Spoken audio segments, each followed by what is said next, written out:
निर्धारित करना कि हम कार्तिक के जो 7 नियम है, कार्तिक के महीने के जो 7 नियम बताए गए हैं, कम से कम हम 7 नियम में से एक नियम ऐसा पकड़ें जिससे हमारा जीवन सार्थक हो जाए।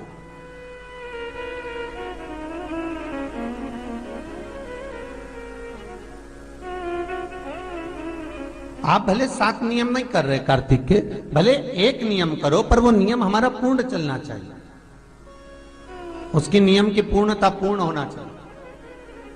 आपको कहा था कार्तिक के 7 नियम हैं, उसमें पहला दीपदान, दूसरा तुलसी पूजन, तीसरा भूमि पर शयन, चौथा शरीर पर तेल नहीं लगाना, पांचवा सुंदर दलहन की चीजों का त्याग करना, और छठा ब्रह्मचार्य व्रत का पालन करना, और सातवां अपने जीवन में कार्तिक के महीने में चाहे वाणी का संयम हो, चाहे भोजन का संयम हो, चाहे शब्दों का संयम हो, चाहे दृष्टि का संयम हो, चाहे इंद्रियों का संयम हो, वो संयम रखें।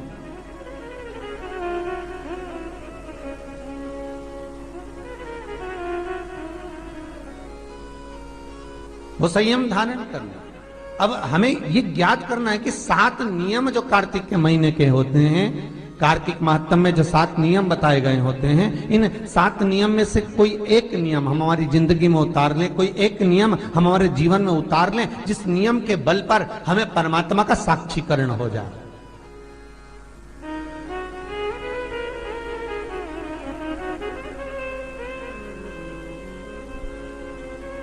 कोई एक नियम।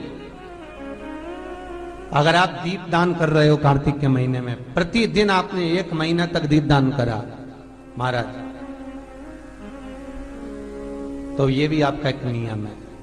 1 महीने तक आपने जो तुलसी में जल चढ़ाया, ये भी आपका नियम है। आपने अगर वाणी पर संयम रखा है, ये भी आपका नियम।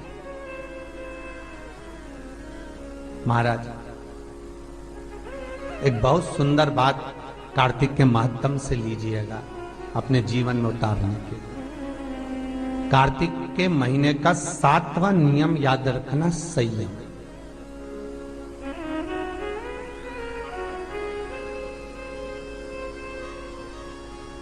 किस समय पर किस चीज का संयम होना चाहिए, ये हमारे विष्णु पुराण किस किसने सुनी है? हाथ उठा। विष्णु पुराण का 5वां अंश कार्तिक खंड वर्णन करता है, या स्कंद पुराण का कार्तिक खंड को उठा लीजिए, वो वर्णन करता है 24 तरह के दिए होते हैं। कितने तरह के? 24 तरह के दीप होते हैं।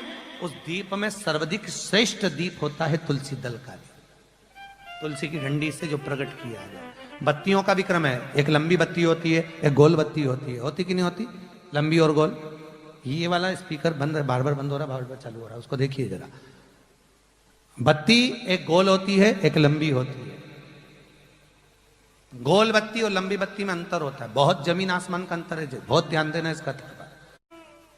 गोल बत्ती किस किस देवी देवता पे लगती है और लंबी बत्ती किस किस देवी देवता पे लगती है, तो स्कंद पुराण और विष्णु पुराण दोनों कहती है जो लंबी बत्ती होती है वो पितरों की जगह पर, पूर्वजों की जगह पर,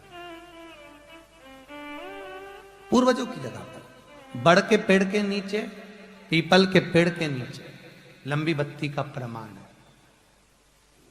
किसी देवी के स्थान पर, जो देवी की पूजन करते हैं, जगदम्बा की पूजन करते हो, पार्वती की करते हो, लक्ष्मी की करते हो, कुल देवी का स्मरण करते हो, लंबी बत्ती का प्रमाण। और जो गोल बत्ती होती है, वो गोल बत्ती का प्रमाण किसी हनुमान मंदिर, राम मंदिर, शिव मंदिर, जितने देवताओं के मंदिर हैं वहां पर गोल बत्ती का प्रमाण। लंबी बत्ती देवी के स्थान पर इसलिए जलाई जाती है क्योंकि देवी वंश की और लक्ष्मी की वृद्धि करती है। तो लक्ष्मी और वंश बड़ा होना चाहिए, लंबा होना चाहिए। और देवता के सामने गोल बत्ती इसलिए लगाई जाती है कि हमारा मन, ये चित्त, ये वृत्ति आपके चरणों में टिकी रहे और एक दिन हम भी वैकुंठ का वास करें, इसलिए गोल बत्ती लगाई जाती है। एक सहस्त्र बत्ती होती है, करें दर्शन कभी? यहाँ पे माताएं बैठ बैठ के बनाती रहती है 100 बत्ती, 108 बत्ती, 108 बत्ती बनाकर भगवान के सामने। उसका क्या प्रमाण है? कौन से पुराण में लिखा है कि 108 और सहस्त्रावली बत्ती लगाई जाए? तो स्कंद पुराण में कार्तिक खंड के अंदर स्पष्ट किया गया सहस्त्रावली बत्ती, 108 लंबी बत्तियों का जो प्रमाण है वो कहते हैं कि जिस व्यक्ति ने किसी तीर्थ को ना करा हो, पूरे तीर्थ नहीं गए हो, सारे तीर्थों का स्नान नहीं करा हो, किसी तीर्थ में दर्शन करने से वंचित रह गए हो, तो 108 बत्ती की एक बत्ती बनाकर किसी नारायण के मंदिर में, शिव मंदिर में, देवी के मंदिर नहीं, केवल देवता के मंदिर में अगर उसको घी में भिगोकर प्रज्वलित कर दिया जाता है तो सारे तीर्थों के दर्शन का फल उस जीव को प्राप्त हो जाता है। उसको सहस्त्रावली बत्ती। दान का मतलब जानते हो आप लोग? क्या मतलब है? यमुना जी के घाट पर जाना, गंगा के घाट पर जाना, नर्मदा के घाट पर जाना और घाट पे जाके दिया लगाना, उसको हमारे यहां क्या कहते हैं? दीपदान। पर दुनिया के लोगों ने दीपदान के महत्व को कुछ दूसरा ही बना दिया। दिया जलाते हैं और नदी में छोड़ते हैं। भैया कौन सी पुराण में लिखा है दादा? कौन सी पुराण में लिखा है कि दिए को उठाकर नदी के अंदर छोड़ो? एक बात बताओ, सास तुम्हारी ऐसी बैठी सामने, तुम उसकी पूजन करोगी या थाली रखोगी या दिया जलाओगी तो उसके सामने रखाओगी कि उसके सिर पे जलाओगी? अरे बोलो तो सही, दिया कहां जलाओगे? उसके सामने कि सिर पे? पर दुनिया के लोग दिया कहां जला रहे हैं? दिया जला के छोड़ते हैं गंगा जी में, यमुना जी में, सरयू जी में, उसके अंदर छोड़ते हैं। तो ये तो दोष है ना, ये तो दोष माना जाता है। दिया दान करने का सबसे बड़ा क्रम है कि दीप दान करना है तो घाट पर लगाइए, पीपल के वृक्ष के नीचे दीप लगाइए। कार्तिक महीने में पूर्णिमा के दिन जो दीप दान दिया जाता है, उस दीप दान की बड़ी महत्वता होती है। हिंदू धर्म में केवल 3 दिन ऐसे होते हैं जिसके दीप दान का फल मनुष्य को नहीं मिलता। हिंदू धर्म में केवल 3 दिन ऐसे होते हैं जिसके दीपदान का फल मनुष्य को नहीं मिलता। कौन से 3 दिन है? जल्दी बोलो। हिंदू धर्म में 3 दिन ऐसे हैं जिसके दीपदान का फल मनुष्य को नहीं मिलता। पहले नंबर पर धनतेरस, दूसरे नंबर पर रूप चौदस और तीसरे नंबर पर दीपावली। इस दीपावली, धनतेरस और रूप चौदस, ये 3 दिन दिए दान का फल मनुष्य को नहीं मिलता है महाराज। क्यों नहीं मिलता महाराज? हम तो जला जला के और ओटले पे जलाएं, पीपल के नीचे लगाएं, खूब दीप दान करते हैं, तो इसका फल मनुष्य को क्यों नहीं मिलता? क्योंकि राजा बलि की भूमि को जब वामन भगवान ने 3 पग में नाप लिया था, राजा बलि सुतल लोक का राजा बना था, तो राजा बलि ने वामन भगवान से कहा था, प्रभु आपने 3 पग में मेरी पृथ्वी को नाप लिया, पर आपसे मांगना चाहता हूं तो केवल इतना दे दो कि 3 दिन जो पृथ्वी पर दीप दान करेंगे उसका फल मेरी किस्मत में, मेरे भाग्य में लिखा जाए। भगवान ने पूछा कौन कौन से? तो कहा एक धनतेरस, दूसरा रूप चौदस, तीसरा दीपावली। इतने में लक्ष्मी जी आके खड़ी हो गई। लक्ष्मी जी ने कहा राजा बलि से, भैया पृथ्वी के लोग सबसे ज्यादा पूजन तो उसी दिन करते हैं, उसी दिन दीपदान करते हैं।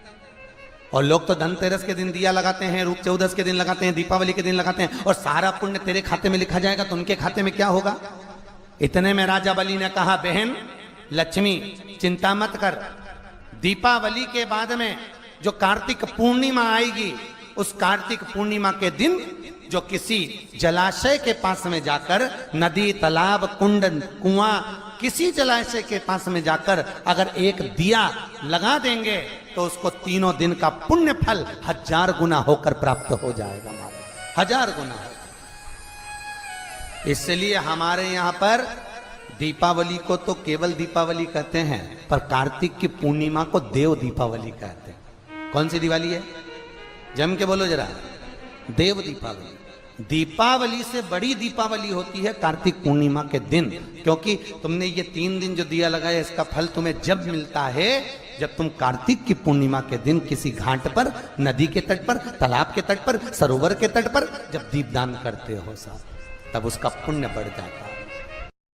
कार्तिक के महीने में 10वीं तिथि को जो तुलसी की डंडी को घी में भिगोकर अपनी कामना कर कर भगवान के सामने दिए में रखकर जला देता है, दिए की तरह उससे आरती उतार देता है, कहते हैं उसका जन्म दूसरी बार पृथ्वी पर नहीं होता, वो भगवान के गोलोक धाम में जिंदगी भर के लिए विराजमान हो जाता है। जिंदगी भर के दीप की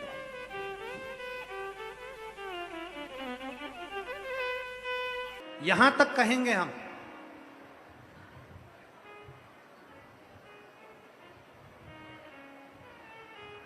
शरद पूर्णिमा से कार्तिक पूर्णिमा के बीच में, शरद पूर्णिमा से कार्तिक पूर्णिमा के बीच में प्रयास करना।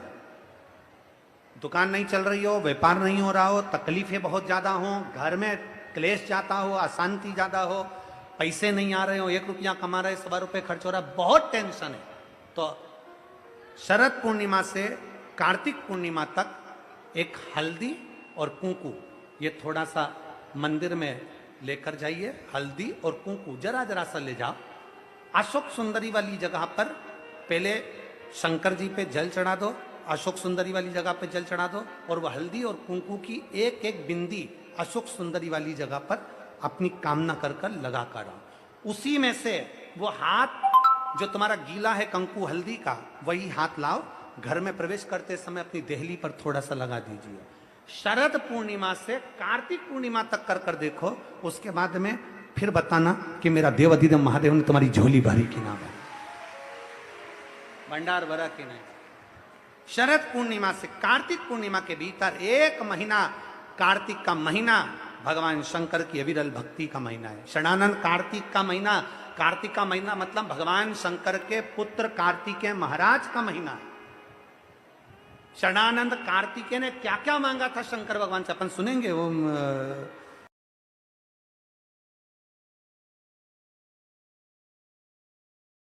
हेलो दोस्तों, श्री शिवाय नमस्तुभ्यम। प्लीज़ हमारे चैनल को लाइक शेयर एंड सब्सक्राइब करें।